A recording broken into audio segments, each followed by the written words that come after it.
다 같이 기도하겠습니다. 사랑의 하나님 아버지 감사합니다. 오늘도 저희들에게 예배를 주시고 우리와 주님을 만날 수 있는 길을 열어주시니 하나님 감사합니다. 우리가 무엇이 간데 아버지의 사랑을 그 아들 예수 그리스도의 모든 저주로 다 쏟으시고 우리를 살리시니 아버지여 우리를 사랑해 주심을 감사드립니다. 오늘도 당신의 이름이 이곳에 있게 하시고 당신의 아들 딸들이 고통받는 이 모든 가운데서 깨닫게 하시고 빼내어서 우리로 승리로 당신의 아버지 집으로 갈 수 있도록 주님 도와주시옵소서.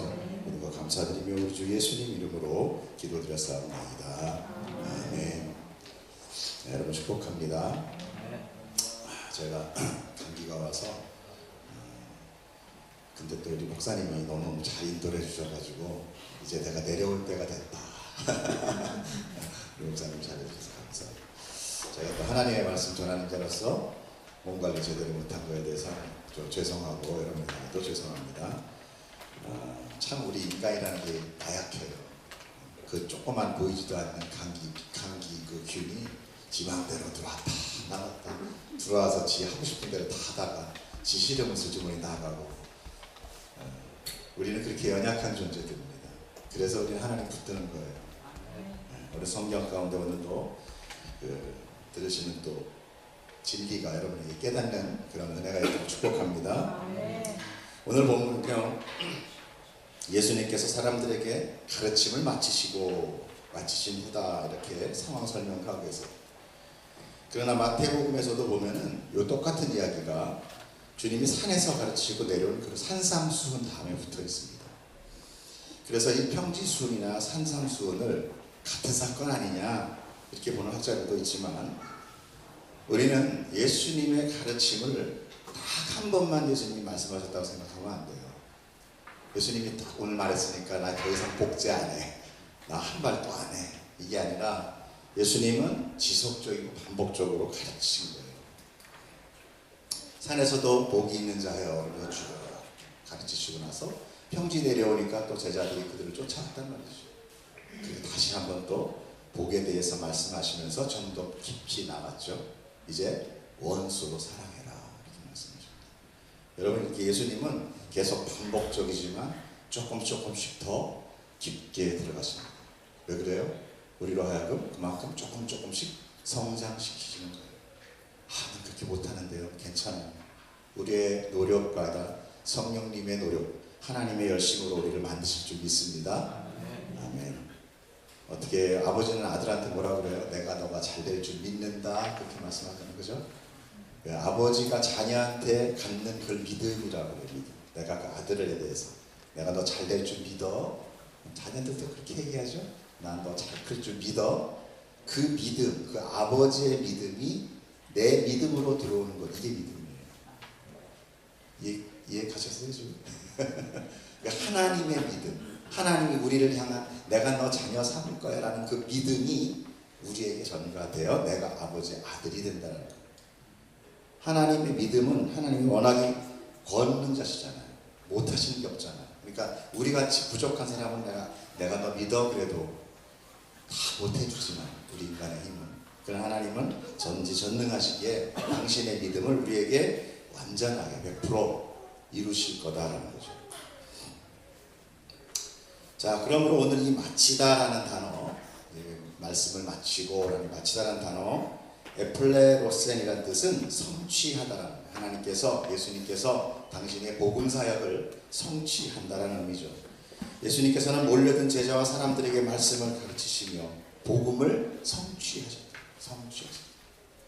또 성취해 가실 것이고 또 성취하셨습니다. 이렇게 예수님과 하나님의 사역은 과거에도 어제도 오늘도 내일도 계속 지속되고 있는 것입니다.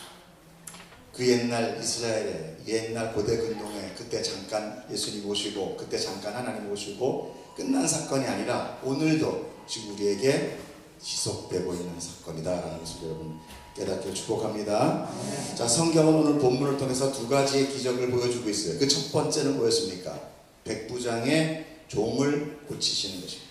두 번째는 나인성의 과부의 독자가 죽은 것을 다시 살려내신 사건입니다. 와, 오늘 기적이 두 번이나 있었습니다. 오늘 이 두 사건을 통해서 주님의 가르침을 깨닫는 역사가 있기를 축복합니다. 첫째 기적 사건은 백부장의 종이 병들어 죽게 된 것을 예수님께서 말씀만으로 고치신 것입니다. 이 사건은 마태복음에서도 동일하게 다루고 있는데 그 내용은 조금 다릅니다. 뭐가 다르냐면 예수께서 가버나움에 들어가시니 한 백부장이 나와 간구하며 라고, 백부장이 어떻게 됐어요? 직접 예수님 앞에 나타났다 이렇게 있죠. 근데 오늘 본문은 어떻습니까? 그래서 다 안 읽을게요. 오늘 누가복음에는 어떻게 나와요? 백부장이 장로들을 보내어 부탁하고 있죠. 자기 종이 낫게 해달라고. 그리고 나중에는 벗들을 보내서 이렇게 또 부탁하고 있습니다. 마태복음에는 백부장이 직접 예수께 나와 간구 부탁을 하고 있는데 왜 같은 성경인데 이렇게 내용이 다를까? 성령님은 우리에게 복음서를 하나만 주지 않고 4개의 복음서를 주셨습니다. 여러분 잘 아시지? 그 복음 첫 번째가 뭐였어요? 마태복음, 마가, 누가, 요한. 자, 그 중에 이 3가지 마태, 마가, 누가를 뭐라 그래요? 공관복음서다. 공관복음서. 공관복음서는 뭐냐면 한 관점으로 봤다. 요한복음은 뭐예요? 그냥 제4복음서다 그렇게 얘기해요. 여러분 이 정도 하시면 신학교 출신입니다. 그렇다고 해서 그 내용이 그만 다른 거냐? 그것이 아니라 그 대상에 따라서 복음서를 달리 적용했다라는 거예요. 4복음서의 차이를 보면은 마태복음은 유대인을 위한 기록입니다. 유대인들에게 예수 그리스도는 메시아다라는 것을 알려주고 있어요. 그 다음에 마가복음은 로마에 있는 지역 사람들을 위한 기록. 로마에 있는 사람들, 로마의 통치자를 위해서 예수 그리스도는 메시아였다라는 것을 알리고 있고, 누가복음은 헬라 지역, 유대말 그 주변의 헬라 지역 사람들에게 이제 복음을 설명하고 있습니다. 요한복음은 모든 민족에 대해서 모든 민족을 대상으로 쓴 거죠. 그렇다고 내용이 다른 건 아니라고 그랬습니다. 시제나 등장인물이 조금씩 다를 수 있어요. 어떤 관점으로 보냐에 따라서. 그러니까 비근한 예로 들자면 일종의 원작을 드라마나 연극이나 영화로 만들기 위해서 뭐라고 얘기하죠? 각색한다 그러잖아요. 그렇다고 해서 복음서가 완전 각색이라는 의미가 아니라 여러분의 이해를 돕기 위해서 말씀드린다면 그 대상과 또는 내용의 절정이라든지 내용의 진전을 어떻게 하고 있느냐에 따라서 그 내용이 조금씩 달라질 수 있다는 거죠. 오늘 마태복음에서는 어떻게 났습니까? 백부장이 직접 나타나서 어떻게 해요? 이 이방인인데도 불구하고 믿음을 갖고 있는 그 이방인을 두닥시키고 있고, 오늘 얘기하는 이 누가복음에서는 어떠냐면은 이방인인데 유대인의 법을 준수해서, 왜냐하면 이방인은 유대 사람하고 직접 만나면 싫어했거든요. 부정한 자다 그래서 장로들을 통해서 어떻게 보면은 유대 종교를 존중해주는 그런 입장을 이방인들에게 나타내고, 무슨 얘기인지 아시겠죠? 그래서 예를 들어서 유대인들에게 산이라는 게 많이 나오죠. 하나님의 임재나 다스림이 있습니다. 그러므로 앞서 보았던 산상수훈이라든지 평지수훈을 동일한 장소로 보는 학자들도 있게 되는 거예요. 자, 이 정도로 성경에 대한 이해를 드리면서, 그래서 여러분 성경을 읽을 때도 이런 것들을 참작하면 이게 다른 내용이 아니라는 것을 여러분 혼란 갖지 않기를 축복합니다. 자, 오늘 백부장은 참 믿음의 표본이요, 예수님께 칭찬을 듣는 몇 안 되는 사람으로 나타나고 있어요. 자, 백부장은 로마의 군대 장교입니다. 수하에 100명의 부하가 있다 해서 백부장이라고 불려요. 자, 우리나라의 군대는 보통 어떻게 되냐면 분대장, 소대장, 중대장 이렇게 구분되어 있어요. 분대는 약 한 10명 정도 됩니다. 근데 이 분대가 3개가 모이면 어떻게 돼요? 소대가 돼요. 소대가 3개 모이면 중대가 되는 거예요. 그리고 이 중대가 거의 한 100명 정도 되니까, 그러니까 백부장이란 중대장쯤 되는, 중대장 보통 대위죠. 저 때는 중위 뭐라고 하지? 고참 중위 돼 있었는데 보통 대위들이 많이 해요. 그러니까 대위 정도 되는 직급이죠. 군대로서는 낮은 계급은 아닙니다. 더구나 로마와 유대의 관계는 어떤 거냐? 정복자와 피정복자의 관계이므로 그 위상은 아주 큰 거예요. 군대 이런 전시 때는 이 군인들의 이 계급이 어마어마한 겁니다. 저희 아버님이 해군 소령 예편하셨는데 진해에서 6.25 때 그냥 딱 와서 저 집 좋으면 나 저 집에서 살래. 그럼 그 집 주인 사는 주인이 내쫓기고 군인이 들어가서 살았대요. 그래서 그 정도가 이 전시에는 군인이 무조건 많은 거예요. 그러니까 지금 이건 정복국이라는 말이죠. 그래서 유대인 중에 아무리 높은 계급이라 할지라도 백부장이 부르지 못할 사람은 없었어요. 야 데리고 와. 그럼 데리고 오는 거예요. 그럼에도 백부장은 친히 유대 장로들을 통해서 예수님께 부탁드리고 있는 거죠. 사람들은 어떻습니까? 조금만 승진해도, 조금만 좀 약간 높은 자리에 앉아도 돈 좀 벌면 어떻게 돼요? 다 달라집니다. 거드럼 피우고 교만해져서 자기가 가지고 있는 어떤 그런 힘을 나타내려고 합니다. 저 예전에 군대 생활 때 옆에 우리 통합병원이 있었어요. 내가 대구에서 있거든요. 하다못해 아파서 입원한 사병들끼리도 먼저 온 사병이 입원실에서 왕이에요. 2등병이라도 먼저 오면 그게 왕이야. 병장이 나중에 오면 그 병실 안에 계급은 또 달라. 여기도 그래? 그러니까 이게 바로 기득권이라는 거예요. 기득권. 하여튼 사람은 뭐든지 자기가 높아질 수 있는 것을 붙들고 올라섭니다. 저는 여러분이 예수를 믿고 좀 더 낮은 자리로 내려가기를 축복합니다. 근데 백부장의 행동은 누구도 따라하기 힘든 겸손의 모습을 오늘 보여주고 있다는 거예요. 더구나 오늘 유대 장로들의 말을 들으면 그 사람은 겸손만 한 것이 아니라 배려할 줄도 알고 존중할 줄도 알며 또 유대 종교의 대상인 하나님을 이가 믿은 것 같아요. 왜? 회당도 지어졌거든요. 그리고 예수님을 찾은 거 보니까 그에게도 분명히 그 종교, 그 믿음이 있었다. 오늘도 예수님이 이 백부장의 믿음이 좋았다라고 얘기를 하잖아요. 그러니까 믿음이 있었다는 거죠. 회당은 유대인들이 모여서 예배를 드리고 말씀을 읽는 일종의 지금 예배당, 지금 가는 예배당. 이렇게 우리가 예배 드리면 여기가 예배당 되는 겁니다. 여기 대원 한방병이 아니라 대원 예배당 된 거예요 지금. 네, 딱 끝나면 다시 이제 병원이 되는 거죠. 물론 로마는요 정복국의 종교를 허용해줬어요. 왜냐하면 괜히 그 종교적인 문제를 인하여 그 정복된 나라에서 반란이 일어나는 것을 미리 막고자 했던 것입니다. 그들은 종교 문제는 가능한 건들지 말아야 한다는 것을 이미 알고 있었어요. 여러분 이 세상의 모든 종교가 다 모든 그 전쟁이 다 종교 문제로 시작되는 거 아십니까? 참 신기해요. 어떤 종교도 다 착하게 살잖아요. 어떤 종교도 다 남 도와주고 착하게 살잖아요. 그런데 종교끼리 부닥치는 전쟁입니다. 희한해요.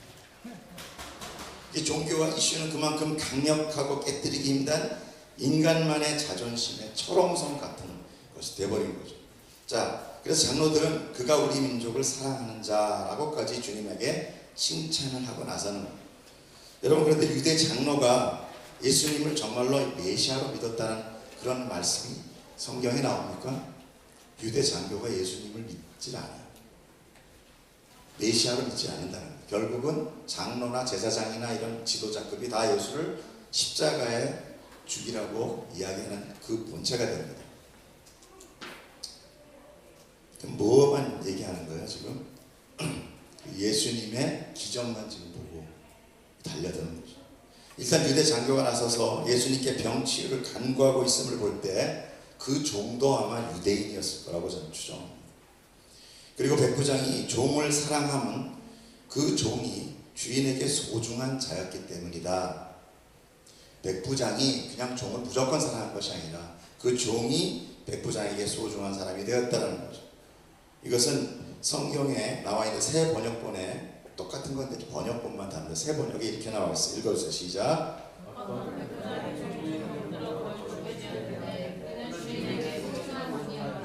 네, 그 종은 주인에게 소중한 종이에요.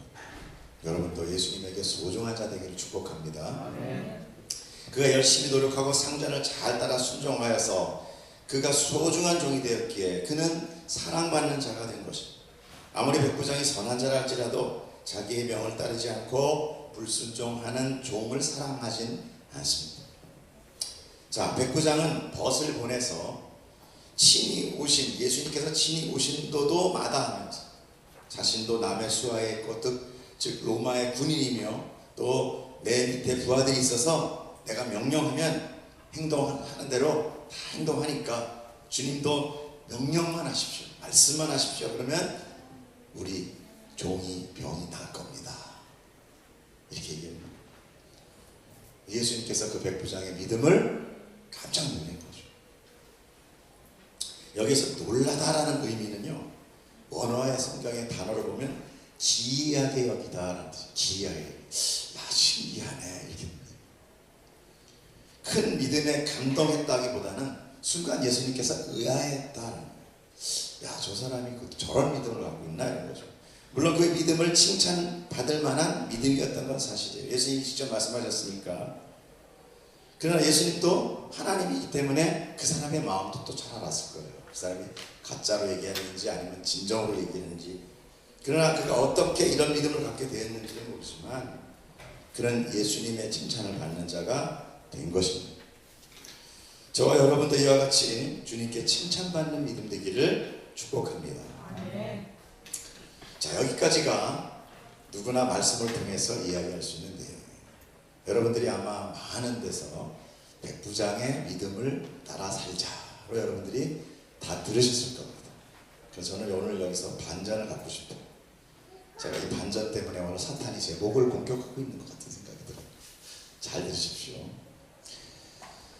이렇게 우리는 여기서 책을 덮을 것이 아니라 좀 더 묵상을 해야 된다. 이 말씀이 그냥 백부장의 믿음을 칭찬하기 위해서 너희도 이런 믿음이 되어라 라는 교훈적으로 말씀하셨을까요? 신약서는 새 언약서입니다. 그 언약의 실체는 누구예요? 예수 그리스도예요. 단팥빵은 어딜 잘라도 뭐가 나와야 돼요? 단팥이 나와요. 근데 단팥빵 잘랐더니 생크림이 나오면 그건 이상한 빵이 되는 거예요. 속인 거야. 잘못된 거야. 성경은 어디를 보든지 그 신약, 언약의 실체인 누가 나와야 돼요? 예수 그리스도가 나타나야 돼요. 근데 여기 예수 그리스도가 없잖아. 예수 그리스도는 칭찬하는 자로 나타나지. 여기 주인공은 누구예요? 백부장의 믿음이잖아. 그럼 안 되잖아. 단팥빵 잘랐는데 앙코빵이 나왔잖아. 앙코랑 똑같은 거야. 크림이 나왔잖아. 그러면 안 되는 거잖아. 속였잖아.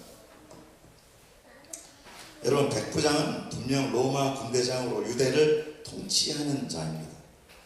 그는 사랑하는 종이 병들게 죽게 되었을 때에 그 종을 살리기 위하여 자기의 그 높은 자리를 마다하고 예수님 앞에 간청하는 자리로 내려갑니다. 맞죠? 네. 그가 직접 갔던 유대 장교나 벗을 통해서 부탁했던 그 마음은 낮아져 있는 거예요. 이것이 바로 하나님의 마음, 예수 그리스도의 구원 사역을 보여주고 있는 것입니다. 잘 들어주십시오. 하나님은 자기 백성을 다스리는 통치자 맞죠? 맞죠? 또한 예수 그리스도는 이 땅에 하늘 본부에서 파견 나온 우리의 왕이십니다. 할렐루야. 그분께서 우리를 사랑하신 거예요. 우리는 죄라는 중대한 병으로 죽게 된 자들입니다. 그렇게 죽을 우리를 위해서 예수님은 그 하늘 보좌를 버리고 이 낮고 낮은 곳에서 하나님께 우리를 위해 기도하는 중보자로 내려오게 됩니다. 그래서 우리가 기도할 때 맨 끝에 뭐라고 얘기합니까? 예수 그리스도의 이름으로 기도합니다 라고 얘기하는 것은 내가 직접 하나님 앞에 나간다고 생각하면 여러분 큰 오산입니다. 지금도 나는 죄인인데 내가 어떻게 완전 100% 선인 그분 앞에 나갑니까? 그 즉시 우리는 사망이에요. 그렇기 때문에 우리는 예수 그리스도의 의를 덮고 나가야 돼요. 그것이 바로 예수 그리스도의 이름으로 기도합니다.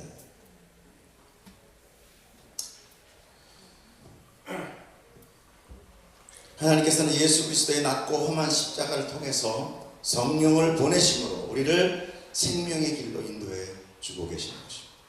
그 구원의 그림이 오늘 자기의 사랑하는 종을 고치기 위해 모든 헌신과 낮아짐을 감수한 백부장이라는 그림으로 우리에게 보여주고 있는 거예요. 그러니까 여러분이 백부장이라는 그 이방의 어떤 그 군대 장관에 너무 미쳐서 야 나도 백부장 돼야지 그러면 그게 바로 뭐예요? 내가 예수 돼야지 이러는 거예요. 우린 그렇게 될 수 없어요. 그러므로 바로 우리가 백부장의 종으로 비유된 하나님이 사랑하는 종이다라는 것입니다.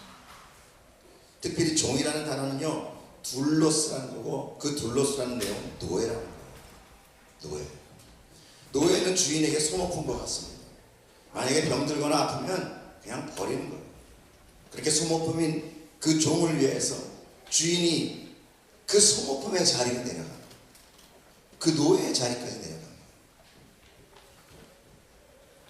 근데 참 특이한 게요, 마태복음에서 이 동일한 사건이 아까 있었지 않습니까?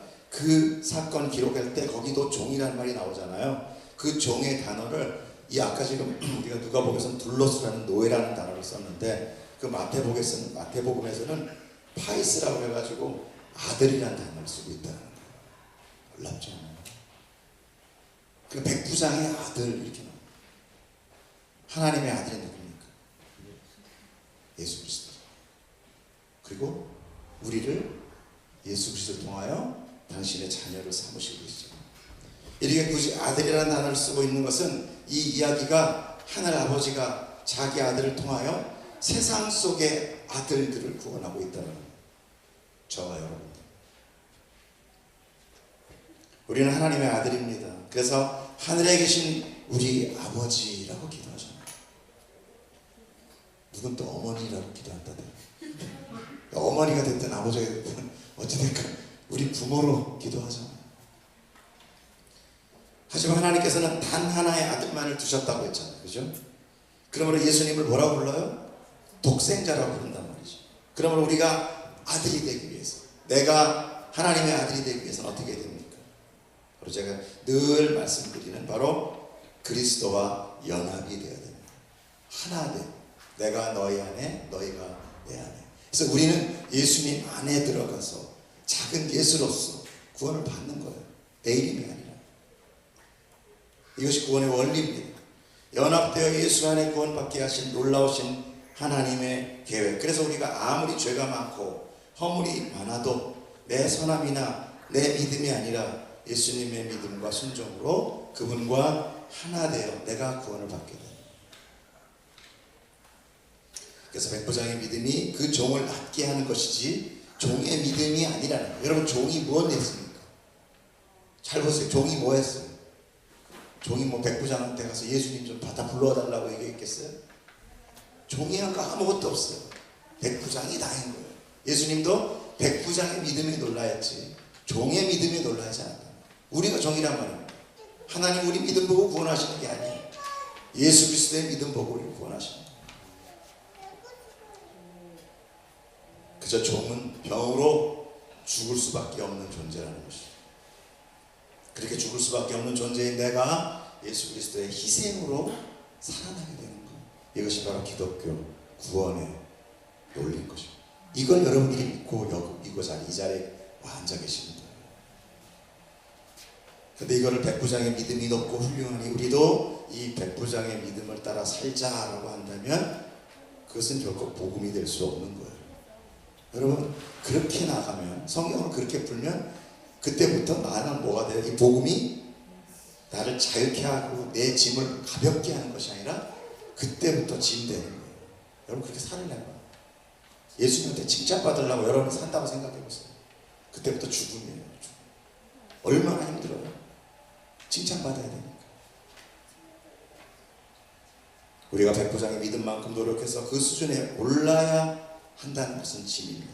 그러므로 성경은 글자 그대로 해석하면 몽땅 뭐가 돼요? 내가 하자라는 인본주의가 되고, 여러분, 천국은 감추인 보화입니다. 그 보화를 깨닫고 캐내어 기뻐하는 여러분 되기를 축복합니다. 그 안에서 예수만 발견해요. 내가 드러나면 잘못 보십니다. 항상 성경을 보실 때 그 안에서 예수 그리스도와 십자가를 여러분이 보시고 그 은혜를 받는 자 되기를 축복합니다. 자, 그럼 이제 두 번째 기적을, 이 논리를 보면 쉽게 풀릴 수 있어요. 두 번째 이야기는 뭡니까? 나인성에 사는 과부가 자기 아들의 장례를 치르고 있는 것이에요. 장례란 병들음이 아니라 이미 죽은 거예요. 그죠?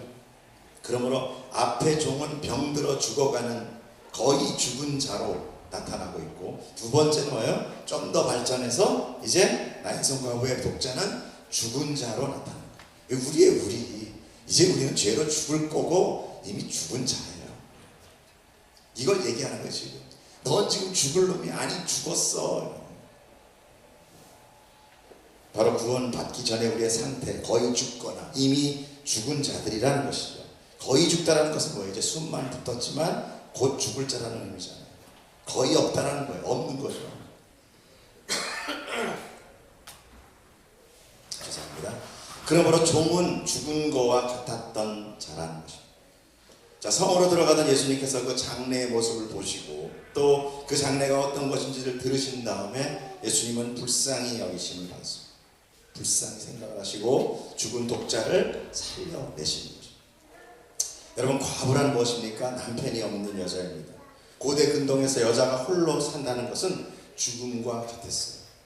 그래서 성경에도 형수 취수제라는 제도가 있었습니다. 만약 형제 중에 하나가 자식이 없고 죽으면 그 형제의 아내를 취해서 자녀를 낳게 해서 그 형수죠. 형수나 뭐 제수가 살아갈 수 있도록 만들어주는 거예요. 물론 그 아내는 그 집안의 유산이 그 여자가 다른 데로, 다른 지파로 시집감으로 인하여 이렇게 뭐랄까요, 그 집 유산이 다른 지파로 넘어가는 것을 막기 위한 뜻도 있지만, 더 중요한 것은 남자 없이 살아간다기가 정말 힘든 그런 환경이 그 과거의 환경이에요. 우리나라도 그렇지 않습니까? 근데 이 나인성 과부에게는 아들이 몇 명 있었다고 그래요? 네? 네, 하나자, 독자니까. 하나밖에 없다는 것입니다. 그래서 독자예요. 그러므로 과부에게 독자의 죽음은 뭘 뜻해요? 본인이, 그렇죠. 자신의 죽음을 의미하는 거죠.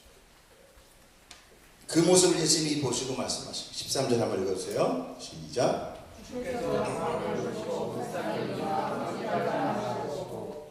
13절에 예수님은 특별히 주라는 단어를 성경을 쓰고 있어요. 그 의미는 큐리오스라고 해서 주인이라는 뜻이에요. 바로 여기서 생명의 주인 되신 예수님을 의미하고 있는 것입니다. 14절도 한번 읽으세요. 시작.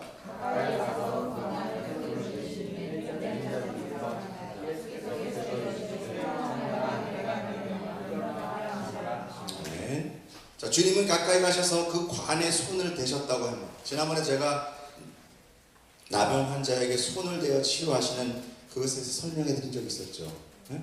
그때 뭐라 했습니까? 유대인은 병자와 죽은 자를 뭘로 취급했어요? 부정한 자로, 부정한 것으로. 그래서 결코 손을 대거나 가까이 가지 않았어요.